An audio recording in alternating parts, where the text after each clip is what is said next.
ನೋಡಿ ಹಿಂಗೆ ಕನೆಕ್ಟ್ ಮಾಡಿ.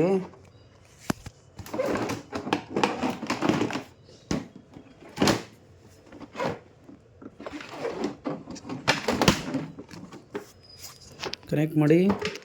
ಇಲ್ಲಿ ಒಳಗಡೆ ವೈರ್ಗಳಿರ್ತವೆ ನೋಡಿ. ವೈರು ಈ ಕಲರ್ ವೈರು, ಪರ್ಪಲ್ ಕಲರು ಮತ್ತು ಬ್ಲ್ಯಾಕ್ ಕಲರ್ ವೈರ್ ಇರುತ್ತೆ.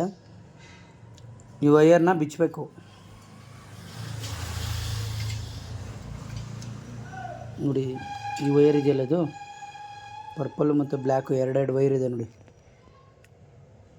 ಈ ವೈರ್ನ ಕನೆಕ್ಟ್ ಆಗಿರುತ್ತೆ, ರಿಮೂವ್ ಮಾಡಿಬಿಡಿ. ನಿಮ್ಮ ಬ್ಯಾಟ್ರಿ